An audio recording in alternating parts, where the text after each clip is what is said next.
Bismillahirrahmanirrahim. Assalamualaikum warahmatullahi wabarakatuh. Halo teman-teman, kami dari kelompok 4 akan menyimpulkan 5 materi pendidikan seni tari untuk memenuhi tugas UTS yang diampu oleh dosen pengampu Ibu Miftah Komala Putri MPD.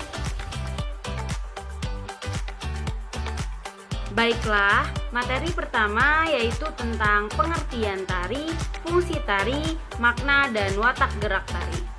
Tari adalah bentuk seni yang kompleks dan multifaset. Dengan memahami pengertian, fungsi, jenis, serta makna dan watak gerak tari, kita dapat menghargai seni tari tidak hanya sebagai hiburan, tetapi juga sebagai bagian penting dari warisan budaya yang perlu dilestarikan. Tari adalah bentuk ekspresi seni yang menggunakan gerakan tubuh sebagai media utama. Seni tari memiliki beberapa fungsi, mulai dari ritual, hiburan, pendidikan, hingga estetika. Jenis-jenis tari sangat beragam, baik dari segi bentuk maupun tujuan penyajiannya. Gerak tari juga memiliki makna dan watak yang dalam, sehingga setiap tarian mampu menyampaikan pesan atau filosofi tertentu kepada penontonnya. Baiklah, itu saja kesimpulan dari materi pertama. Selanjutnya akan dilanjutkan oleh teman saya. Nah, materi selanjutnya yaitu langkah-langkah membuat tari anak dan manfaat seni tari bagi anak. Pengertian tari adalah bentuk ekspresi seni yang melibatkan gerakan tubuh, seringkali diiringi musik untuk menyampaikan emosi, cerita, atau konsep tertentu. Tari merupakan salah satu bentuk seni yang harus dinikmati secara visual karena merupakan karya yang dilihat dari aspek keindahan, gerak yang indah. Gerak tari tidak terlepas dari sentuhan pengalaman hidup manusia. Namun demikian, bukan berarti gerak keseharian manusia, akan tetapi sudah mengalami stilasi dan distorsi melalui eksplorasi.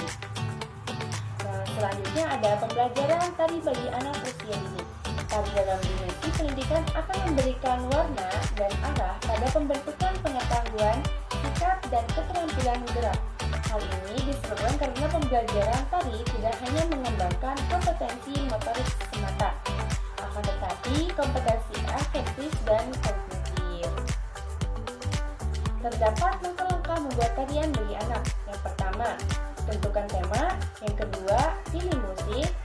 Yang ketiga, konsep gerakan. Yang keempat, rencana struktur tari. Yang kelima, latihan. Yang keenam, koreografi sederhana. Yang ketujuh, penampilan. Yang kedelapan, umpan balik. Nah, selanjutnya yaitu seni tari memiliki berbagai manfaat bagi anak. Yang pertama, pengembangan fisik, kreativitas dan ekspresi diri, sosialisasi, dan kerjasama. Disiplin dan fokus, pengembangan kognitif, penghargaan budaya, kebahagiaan, dan kesejahteraan emosional. Baik, cukup sekian materi dari saya, dan dilanjut di materi selanjutnya. Terima kasih. Selanjutnya adalah gerakan dasar tari daerah Banten. Latar belakang.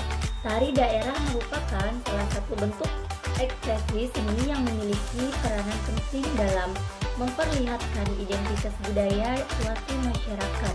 Di Indonesia, setiap daerah memiliki kekayaan seni tari yang unik. Salah satunya adalah tari daerah Banten. Provinsi Banten dengan keberagaman etnis dan budaya menyimpan tradisi tari yang mencerminkan nilai-nilai masyarakat, sejarah, dan kehidupan sosialisasinya. Gerakan tari Banten menjadi elemen fundamental yang menampilkan keindahan serta makna di balik setiap pertunjukan. Sejarah tari daerah Banten dapat ditelusuri dari pengaruh berbagai budaya yang masuk ke wilayah ini, seperti Sunda, Arab, dan kolonial Belanda. Proses akulturasi ini menghasilkan gaya tari yang khas, menciptakan gerakan yang memiliki keunikan. Proses akulturasi ini Selain itu, tarian di Banten juga sering digunakan dalam upacara adat dan ritual keagamaan, menjadikannya bagian integral dan kehidupan masyarakat. Melalui tari, nilai-nilai tradisional juga seperti keharmonisan, rasa syukur, dan penghormatan kepada leluhur dapat disampaikan. Selanjutnya ada pengertian gerakan tari daerah Banten. Nah, jadi gerakan dasar tari daerah Banten merupakan elemen fundamental yang membentuk struktur dan identitas tarian tradisional di wilayah ini.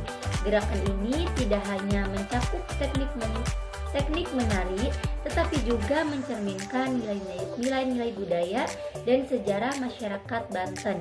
Setiap gerak dasar dari tari Banten memiliki makna dan simbolisme yang kaya, yang berfungsi untuk mengekspresikan cerita, emosi, dan tradisi masyarakat setempat. Dalam tari Banten, gerak dasar seringkali melibatkan kombinasi antara gerakan tubuh, tangan, dan kaki.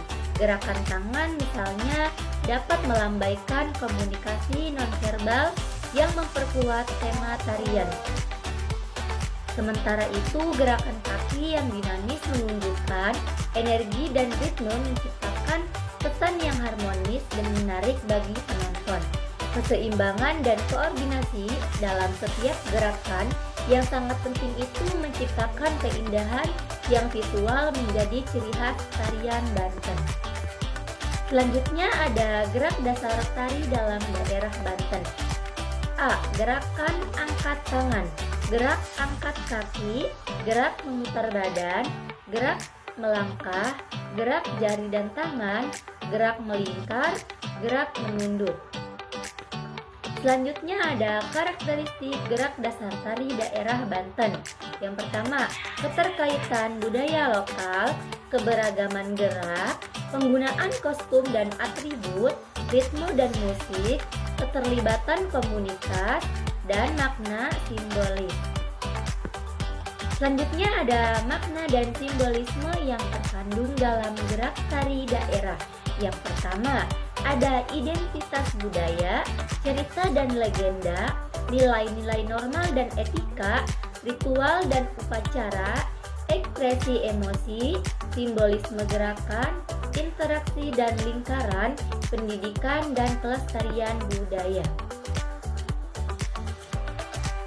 Selanjutnya ada kreasi gerak tari Banten. Kreasi gerak tari Banten merupakan bagian integral dari warisan budaya Indonesia yang kaya dan beragam. Provinsi Banten yang terletak di ujung barat Pulau Jawa memiliki sejarah panjang yang dipengaruhi oleh berbagai kebudayaan, termasuk budaya Sunda, Betawi, dan pengaruh asing seperti Tiongkok dan Arab. Tari tradisional Banten tidak hanya berfungsi sebagai hiburan, tetapi juga sebagai sama untuk menyampaikan nilai-nilai sosial, spiritual, dan sejarah masyarakat setempat. Nah, selanjutnya ada pengertian kreasi gerak tari Banten. Kreasi gerak tari Banten merupakan bagian integral dari warisan budaya Indonesia yang kaya dan beragam. Provinsi Banten yang terletak di ujung barat Pulau Jawa memiliki sejarah panjang yang dipengaruhi oleh berbagai budaya, termasuk budaya Sunda, Betawi, dan pengaruh asing seperti Tiongkok dan Arab. Tari tradisional Banten tidak hanya berfungsi sebagai hiburan, tetapi juga sebagai sesama untuk menyampaikan nilai-nilai sosial, spiritual, dan sejarah masyarakat Banten. Nah, di sini ada jenis-jenis tari tradisional di Banten dan karakteristiknya gerakannya. Yang pertama ada tari ngebak sakeun. Karakteristiknya, tarian ini menggabungkan elemen gerakan silat dengan ritme yang dinamis. Yang kedua, tari cokek.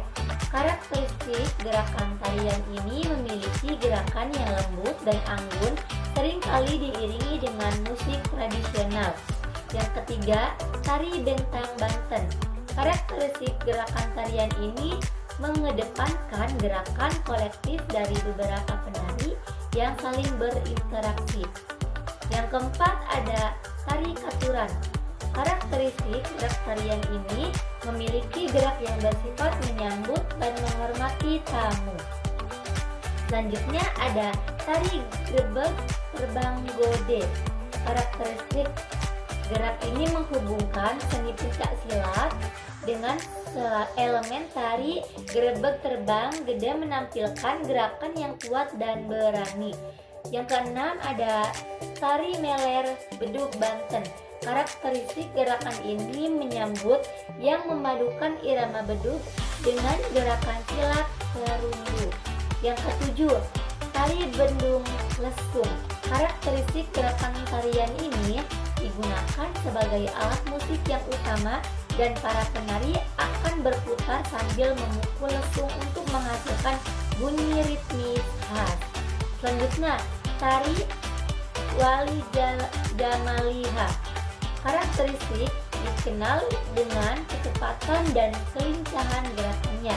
Tari wali jamaliha menggambarkan kehidupan sehari-hari masyarakat Banten melalui perpaduan sebagai budaya seperti Jawa, Sunda, dan lain sebagainya. Sekian materi yang saya dapat sampaikan. Oke, baiklah teman-teman, itulah penjelasan materi singkat dari kelompok 4. Kurang dan lebihnya mohon maaf. Wabillahi taufiq wal hidayah. Wassalamualaikum warahmatullahi wabarakatuh.